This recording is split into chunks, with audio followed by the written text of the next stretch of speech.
Hi everyone, my name is Anna. I hope you're doing well. I welcome you all back to another English video where we are going to continue with our studies of the Brit Hadasha. In today's video, we are going to be analyzing chapters 11 and 12 from the Good News of Mark. And for today's study, the corresponding title is Yeshua's Authority, Overthrowing Falsehood. In today's chapters, we're going to be reading about first the triumphal entry. Then we're going to be reading about the parable of the barren fig tree. As well, we're going to be reading about the purification that Yeshua did towards the temple of Jerusalem. And we're also going to be reading about the questioning that the religious people did towards Yeshua's authority. As well, we're going to be reading another parable about the wicked tenants, and we're also going to be reading about the topic of resurrection and many other important topics that we're going to be studying throughout these two chapters of Mark, in which Yeshua was with his authority that was given by the Eternal, and also with his teachings that were based in the Eternal's instructions or in the Eternal's scriptures. He demolishes the falsehood and hypocrisy of the religious people, where we're going to be reading in chapter 11 that these people believed that they were serving the Eternal in a correct way, in a sincere way, but Yeshua comes and tells them that they were wrong, that they were serving the Eternal, or they were quote unquote serving the Eternal in a human way with their own human thoughts and interpretations of the scriptures that had been abolished.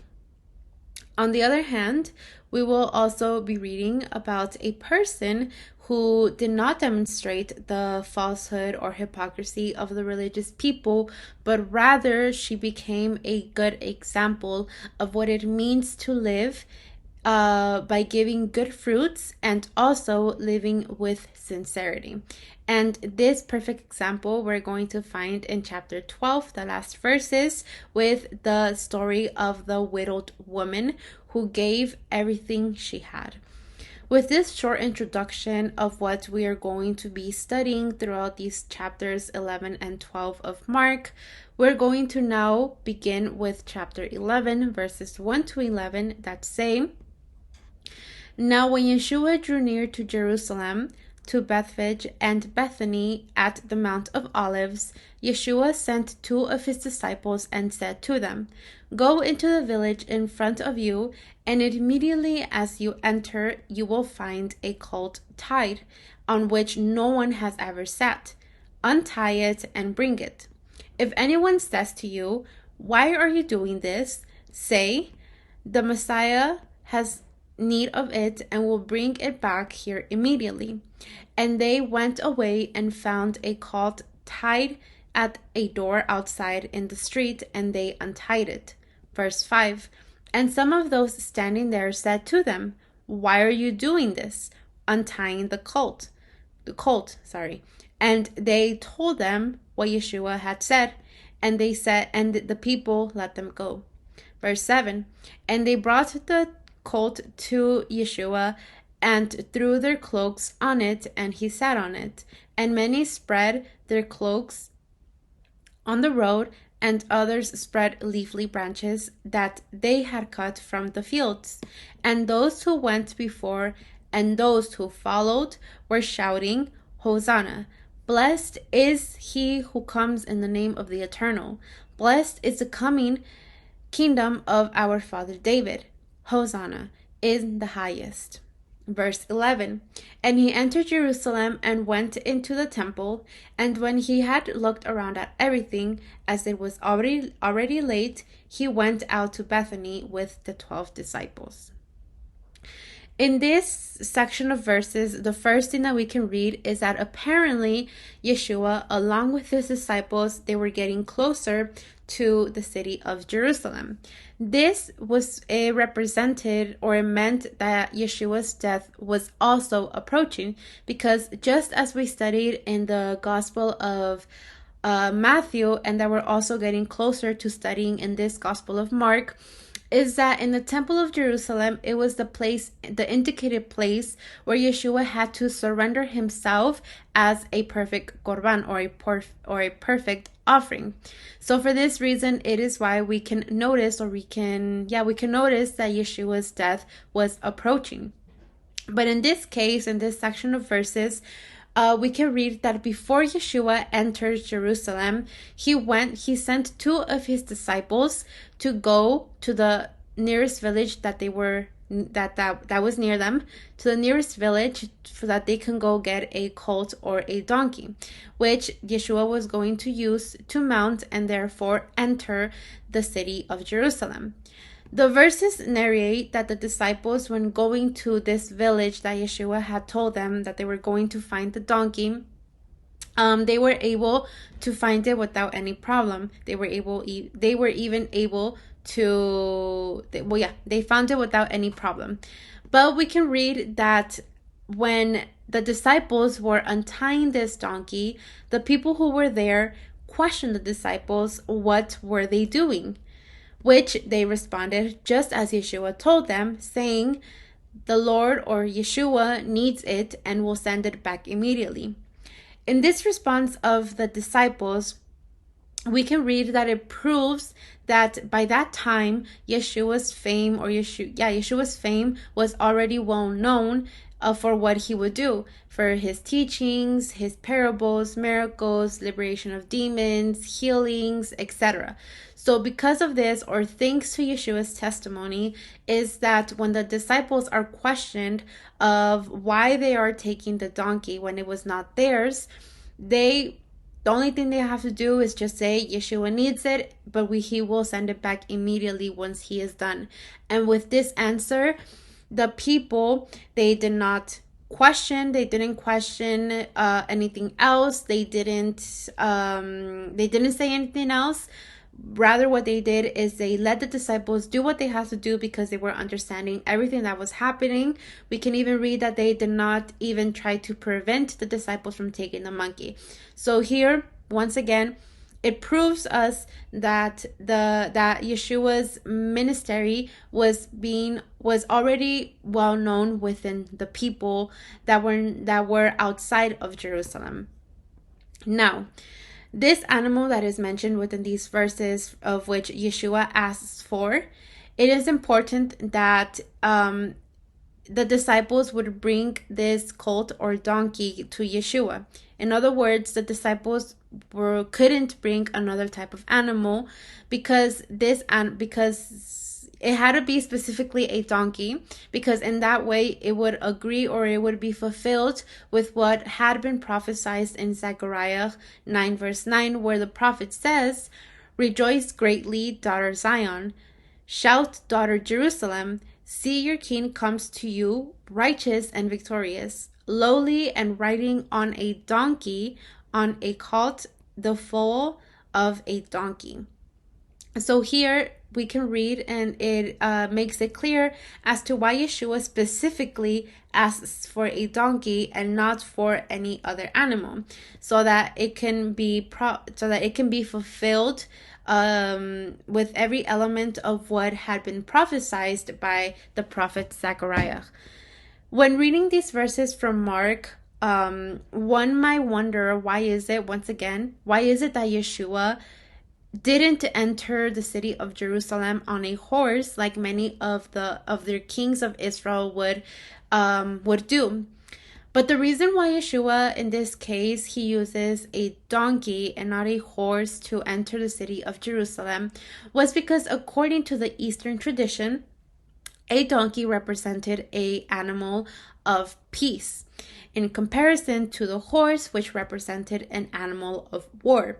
So, understanding these two representations that these two animals give, it is why Yeshua enters Jerusalem riding a donkey, because he was implying that the kingdom that he was bringing closer towards the people was a kingdom of peace, and not a kingdom with the intentions of causing war with the other people.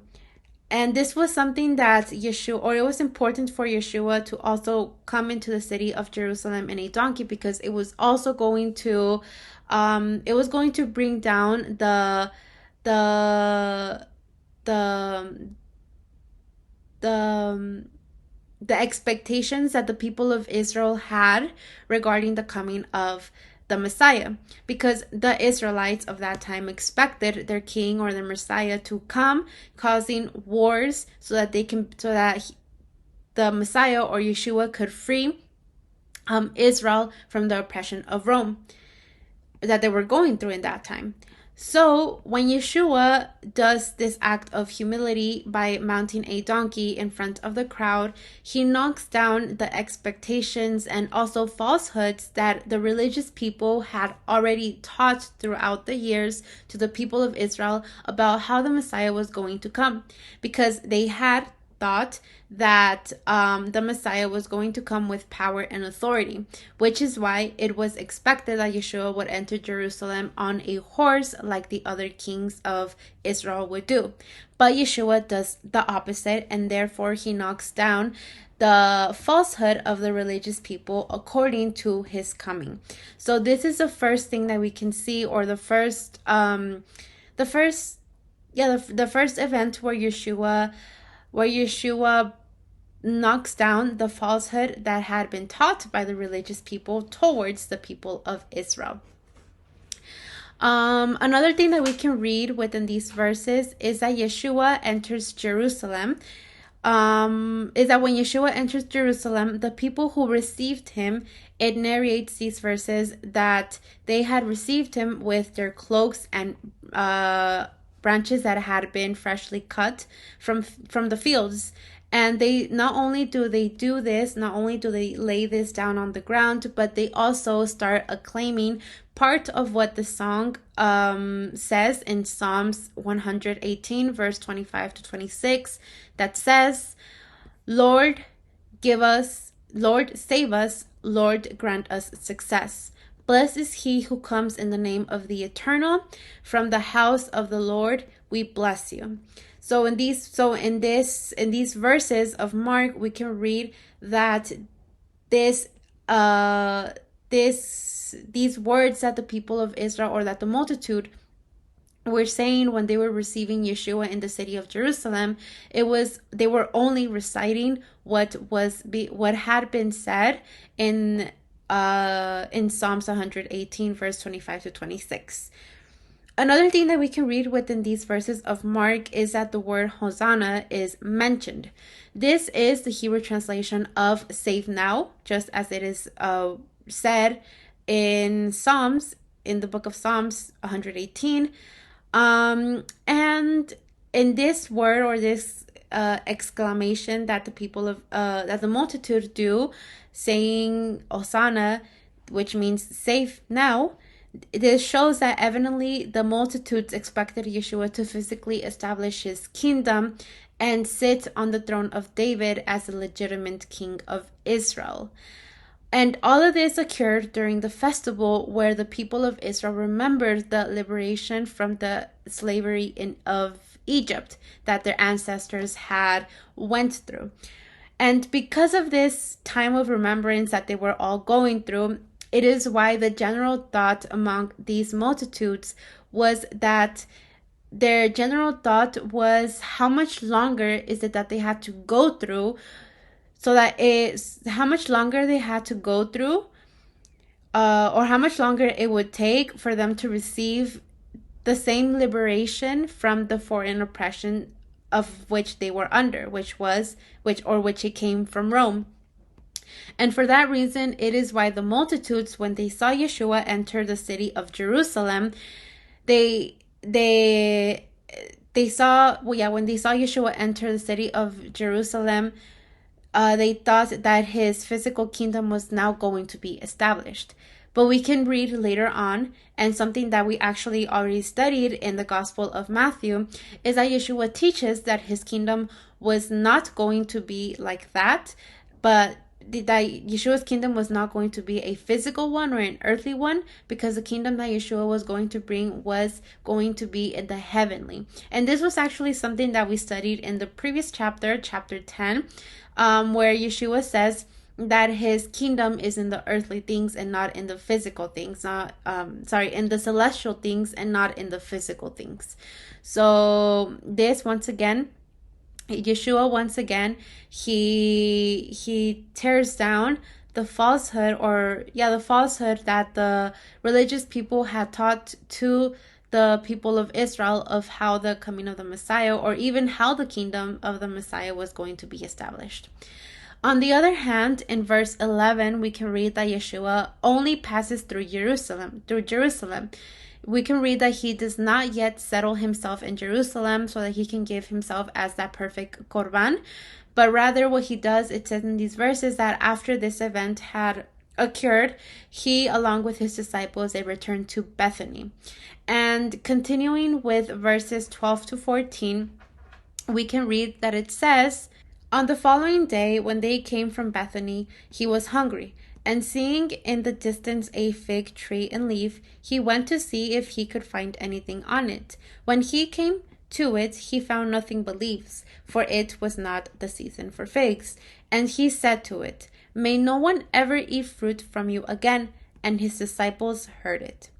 In these verses, we can read about the parable of the barren fig tree that Yeshua found on his way to Bethany. And we can read that it narrates that Yeshua approaching a fig tree without any fruit because he was hungry. And also it does narrate in this parable that the fig tree didn't have any fruit because it was not yet its season to bear fruit. However, we do read that this didn't seem as a reasonable or justifiable reason as to Yeshua of why it didn't have fruit, and therefore Yeshua says to the tree, "Never again may anyone eat fruit from you again." And reading these verses, or this specifically, these words, this curse that Yeshua gives towards the tree, for something so logical, because it was simply not its season to give fruit, it can cause a little confusion, or it can make us wonder, why is it that Yeshua cursed the tree for something so logical? But it is important to understand that Yeshua's way of proceeding was in the form of speaking in parables. In other words, Yeshua would use real life events or real life stories which contain, or that they would contain a message and even a mystery that was only understood by those people who showed interest in it. In other words, that not everyone and not any person was able to understand the parables of the Messiah. And this was actually something that the Messiah had taught, and that we studied in Matthew, where Yeshua teaches what is the purpose of the parables and who could understand the parables. And for those who are interested in that study, you guys can go to the corresponding study of what Yeshua has to say regarding the parables. But returning to what Mark says in these verses, we can read that this was precisely what was happening with this curse towards the barren fig tree. It was a parable. Yeshua was using a real life story or a real life scenario so that he can give a message and a mystery of what all of this meant. The main and general meaning, or even teaching, that Yeshua seeks to give through this parable of the barren fig tree is the importance of always making sure that as believers we bear good fruit and actions according to the faith that Yeshua himself has taught us, something that we're going to be also studying throughout this chapter of what Yeshua has to say regarding to the true faith. On the other hand, when Yeshua goes, so this is like the main message or the main point of this parable of the barren fig tree.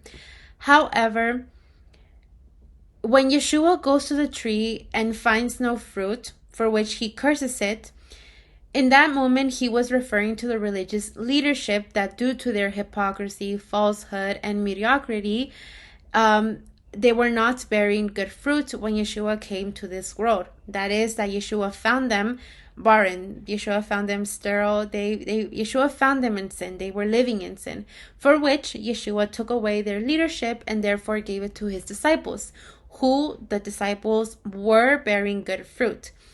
And so this was the message of that time of what Yeshua was referring to with this parable of the barren fig tree, of how when Yeshua came, the religious leadership was not bearing good fruits, and therefore Yeshua took away their authority and gave it to the disciples. And in this parable of the barren fig tree, it gives us a lesson, but at the same time an exhortation of the importance of making sure that we are always bearing good fruit and also actions according to the faith that our Adon Yeshua has taught us throughout his good news.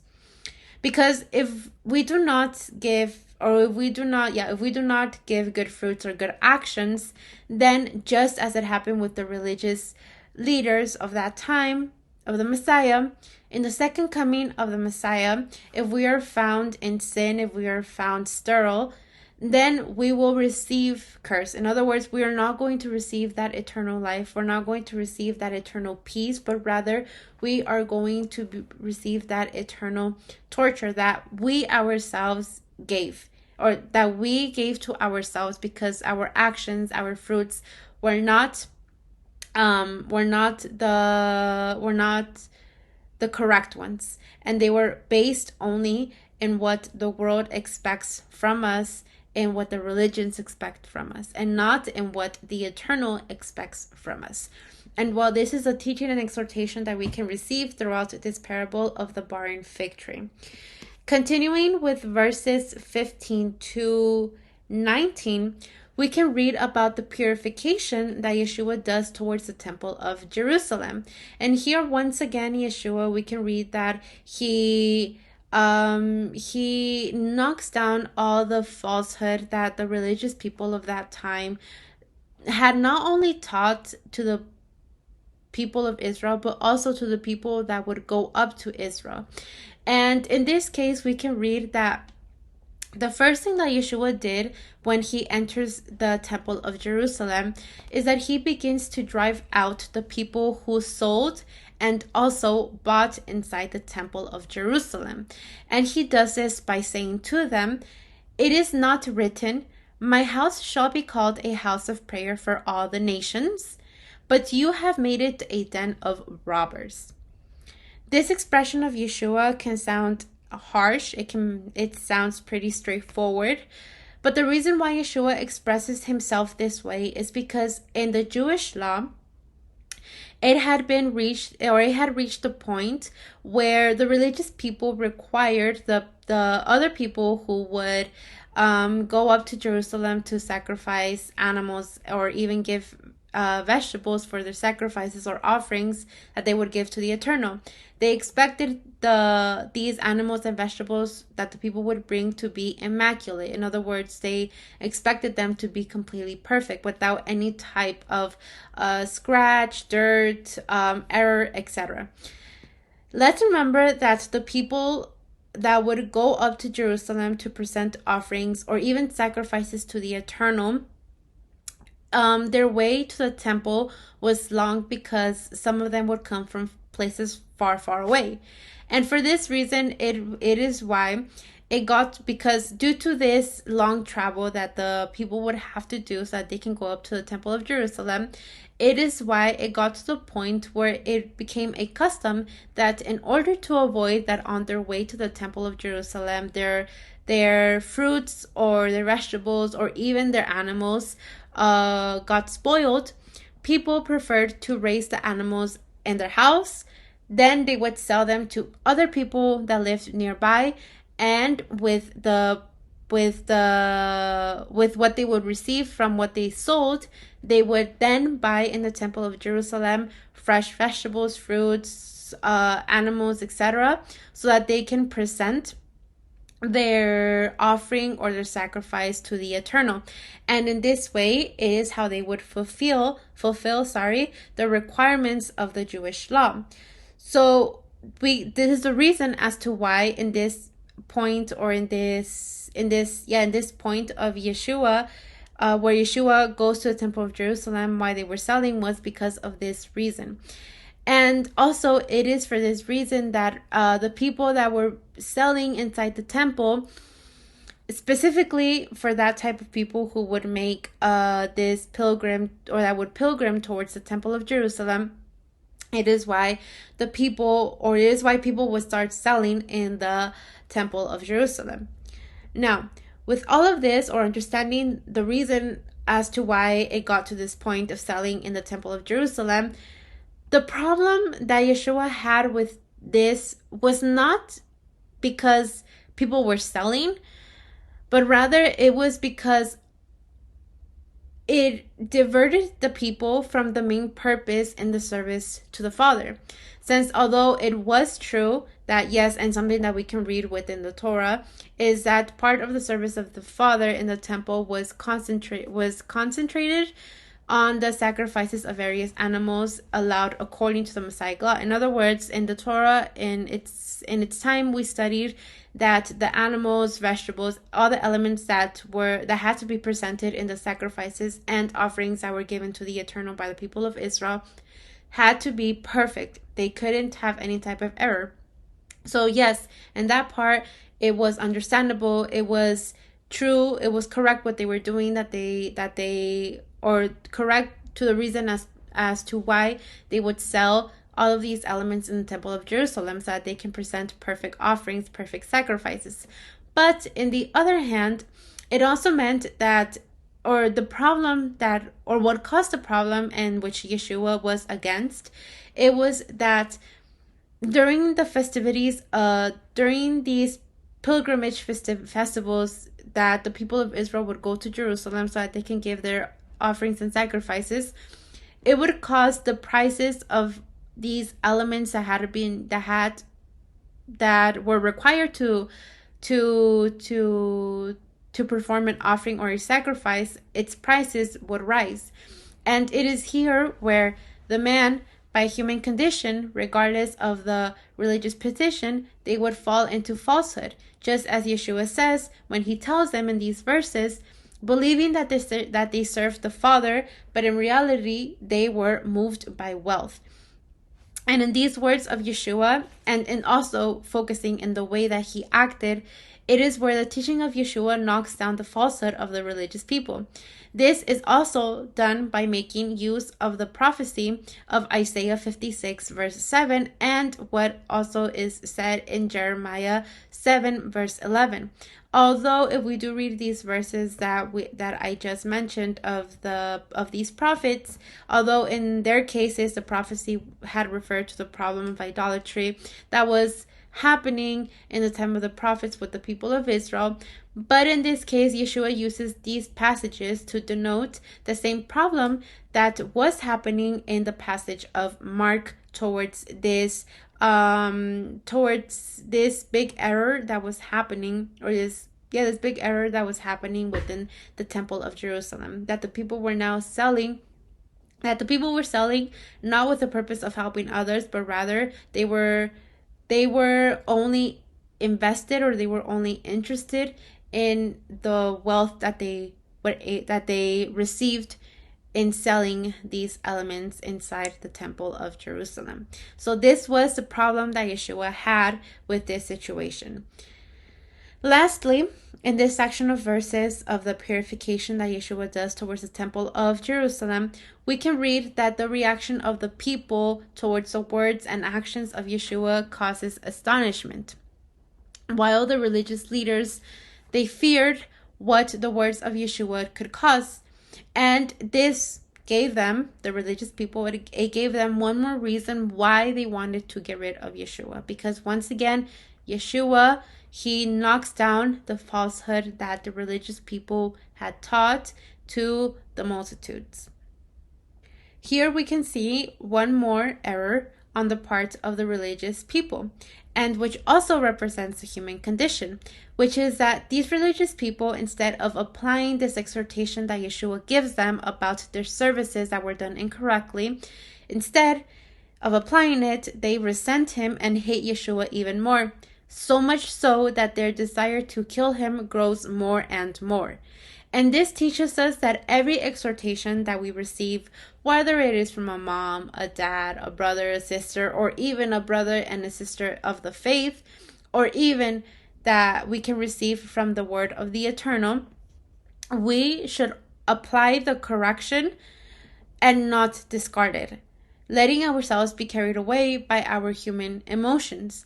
Because if we let ourselves get carried away by our human emotions, then we will become we would start acting how the world acts, in selfishness, boasting, anarchy, etc. From verses 20 to 26, we can read about the parable of the dried up fig tree that Yeshua had previously cursed in the parable of the barren fig tree.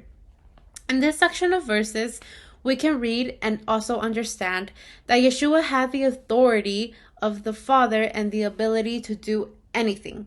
So much so that in this section of verses, so much so that in this section of verses we can read that the words of Yeshua caused this fig tree, to dry up from its roots one day to another.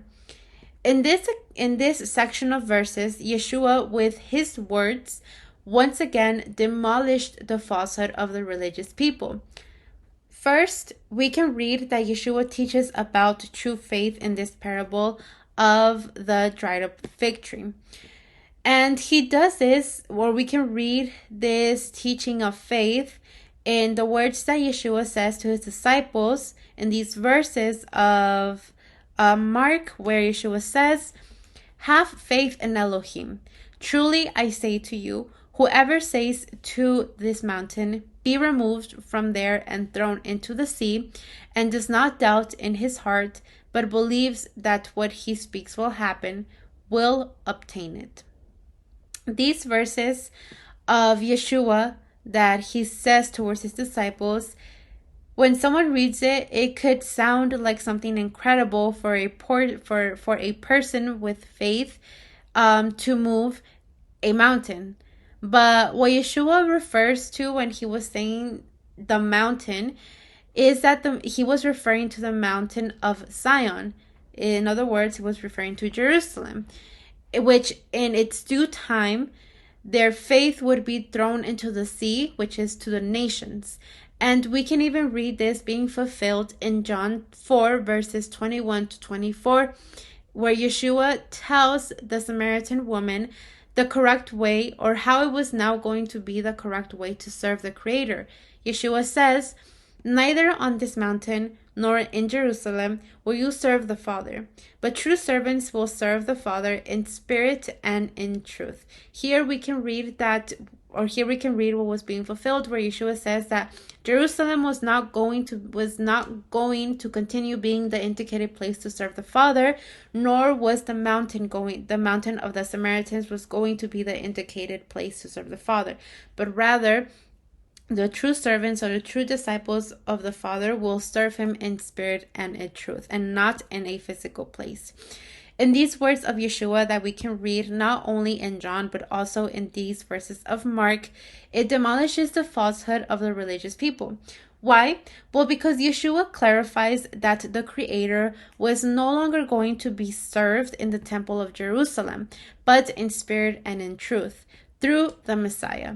Another teaching that we can read in these verses that Yeshua gives towards his disciples in this parable of the dried up fig tree is regarding to prayer. Yeshua tells them, "Therefore I say to you, whatever you pray and ask for, believe that you will receive it, and it will be yours. And when you stand praying, if you hold anything against anyone, forgive them, so that your heavenly Father may also forgive your trespasses." This teaching that Yeshua gives regarding to the correct way of praying to the Father It gives us a lesson of how it is important that we understand that praying to the Father is not falling into the error of the people who ask in their prayers for their own carnal desires. Rather, what Yeshua teaches in these verses is the importance of understanding that the prayer towards the Father is to be given in sincerity. To even Yeshua says that if while we're praying and we have something against another person, that we must let it go, because in that way the Father will also forgive our trespasses or our errors. In these words of Yeshua, once again, they tear down the falsehood of religions, because what Yeshua teaches about the prayer is that we do it keeping in mind, or that we should do it always keeping in mind the divine will. That is, that we should not pray to ask for our carnal needs, just as the religious people teach and they do. Lastly, for this chapter 11, from verses 27 to 33, we can read about the questioning of Yeshua's authority. It is narrated that Yeshua was in the temple of Jerusalem once again, where the chief priests, scribes, and also elders asked Yeshua, "By what authority do you do all these things? Or who gave you this authority to do these things? From heaven or from men?" The religious people asked Yeshua this with the purpose of looking for a way to quote-unquote exhibit him in front of the people. And in this way, they questioned everything that Yeshua did. But we can read in these verses that Yeshua does not answer them with a clear response, but rather Yeshua tells them, the baptism of John, was it from heaven or from men? This reason, or the reason as to why Yeshua answers them in this way or with this question, was because in this way he was confronting them. Because we can read in these verses that the religious people didn't know what to say, they didn't know what to respond, and rather between them they started saying, if we say from heaven, he will say, why did you not believe him? But if we say of men, they feared the people, since everyone considered that John the Baptist was really a prophet. In these verses, we can read that Yeshua overthrows their religious falsehood, since only by recognizing the authority of Yeshua would they have the truth. But we can read that they preferred to continue in their falsehood, becoming ignorant of what was happening. And it was all because they didn't want to accept the authority of Yeshua, which had been given by the Eternal and not by men. And for this reason, it is why, once again, Yeshua overthrows their religious falsehood. And he does this in front of the multitude. Continuing with chapter 12, verses 1 to 12, we can read about the parable of the wicked tenants, where with this parable, Yeshua continues to demolish the falsehood of the religious people. In this parable, we can read that it talks about someone who had a vineyard in the care of some tenants. And it says that once the owner leaves this vineyard, over the time he sends different people so that they can check out the vineyard. However, it does narrate that they were not well received by the wicked tenants, who would beat them up, even leading them to their death.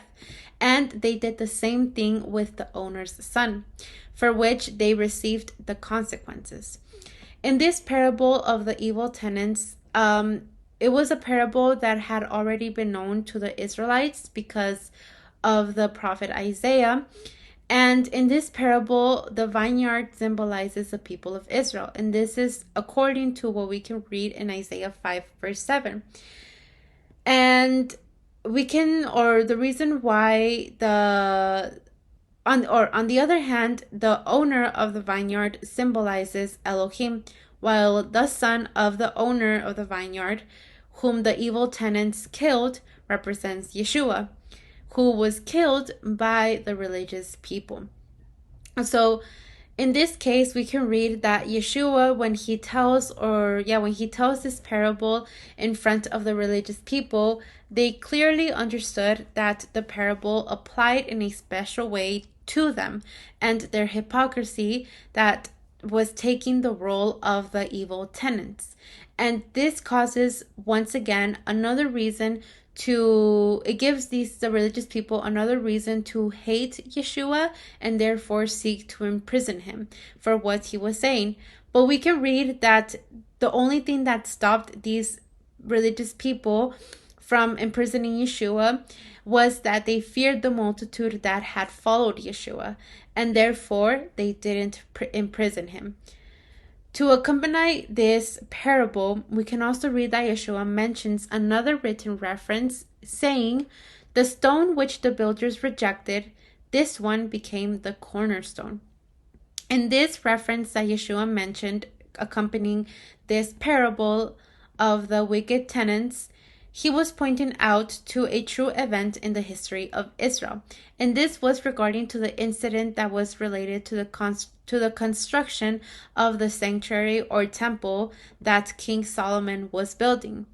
In this reference that Yeshua uses, again, the rock is mentioned by Yeshua. And the rock here was referring to Yeshua himself. And this is something that we can not only read in this Gospel of Mark, but we can also read within the other Gospels and even in some of the prophecies and in some of the Psalms that spoke about the Messiah as the cornerstone. So this is what we can understand from this parable of the wicked tenants. From verses 13 to 17, we can read about a topic that we have actually already studied within the Gospel of Matthew, chapter 22, verse 21, where it refers to what Yeshua teaches about giving to Caesar what is Caesar's. In these verses of Mark, we can read that the Pharisees questioned Yeshua if it was lawful or not to give tribute to Caesar. They asked this question not with the interest of truly knowing what was Yeshua's response or Yeshua's response, but rather they used this question to try to trap Yeshua on both sides, religiously and politically. But we can read that Yeshua perceives the hypocrisy of these Pharisees because it was evident that their intentions were to tempt him, to make him fall into their trap. We can read that Yeshua takes advantage of this moment and gives a teaching about the riches. And at the same time, he also teaches to the people that were listening to him and his disciples the importance of leaving all the earthly things. And we can read this answer of Yeshua when he says, "Give to Caesar what is to Caesar, and on the other hand, to Elohim what is Elohim's." So this is what we can read regarding to giving to this question that was regarding to giving tribute to Caesar. From verses 19 to 27, we can read that this time the Sadducees came to Yeshua to ask him about the resurrection. For their part, this religious group, they did not believe in life after death, in resurrection, because they only based themselves on what the Torah had taught. And this question that they asked Yeshua was based on what was written in Deuteronomy 25, verses 5 to 6. We can read in these verses of Mark that they asked Yeshua if a woman was united to more than one man in life, in the resurrection, whose wife will she be? And although they didn't believe in the resurrection, yet they still hypocritically used this topic to quote-unquote prove that they were right in their teachings regarding this subject. However, we can read that Yeshua's response shows how wrong they were, because not only did they not know the scriptures well and what they taught, but they also doubted the power of the Creator. And this Yeshua confirms the mistakes of these religious people in his response when he says, "Have you not read the book of Moses about the bush? How Elohim said to it, I am the Elohim of Abraham, Isaac, and Jacob. He is not the Elohim of the dead, but of the living. For when they rise from the dead, they neither marry nor are given in marriage, but are like angels in heaven." So this, once again, here we can read that Yeshua, he tears down the falsehood, the false teachings that in this case the Sadducees would teach to their followers. From verses 28 to 34, we can read about what Yeshua has to say regarding the supreme commandment. In this case, we can read that a scribe approaches Yeshua, asking him, "What is the first commandment of all?" This question referred to which of all the commandments in the Torah is the most important one, to which Yeshua answers, "Shema Israel." This commandment can be found in Deuteronomy 6 verses 4 to 6, which says, "Hear, O Israel, the Eternal our Elohim, the Eternal is one. You shall love the Eternal with all your heart and with all your soul and with all your mind and with all your strength. The second is this, you shall love your neighbor as yourself." With this response of Yeshua in these verses regarding to which of all the commandments is the most important one, he once again tears down the falsehood that was believed in these religious circles, that they considered the law and the sacrifices to be more important than this commandment that had been mentioned by the Messiah. And Yeshua here teaches us that the most important commandment for the believer is of understanding or of giving true love or of having true love for the Father first and then for our neighbors. So here Yeshua teaches us of what is the most important commandment, which is love the Eternal above all and then love your neighbor. From verses 35 to 37, we can read that Yeshua himself raises a question of who is the Messiah. And the reason why Yeshua makes this question is because he uses it as an excuse to give and to teach correctly of who is a Messiah. And he also does this to tear down the falsehood that had been believed by the scribes. Since just as we read in chapter 11, they were expecting a Messiah according to the earthly conditions or to the earthly requirements, human and physical, with authority and power, like the son of David, to follow the success that David had and giving an earthly kingdom. But however, we can read that Yeshua does the contrary. Why? Because Yeshua teaches that the Messiah, according to the scriptures, was emanated from the Heavenly Father and not from the humans, and therefore he would only fulfill the will of the Father and not of the human beings. So here once again we can see that Yeshua tears down the falsehood of what the scribes had already taught to the multitudes of how the Messiah had to come, which was different of how Yeshua came to this earth.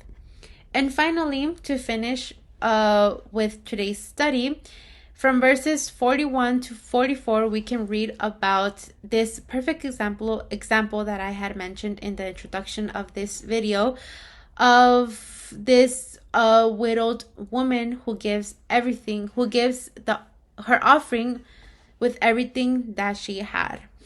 And in this occasion, Yeshua exposes the falsehood and hypocrisy with which many approach to give large amounts in the temple in order to look good in front of the other people.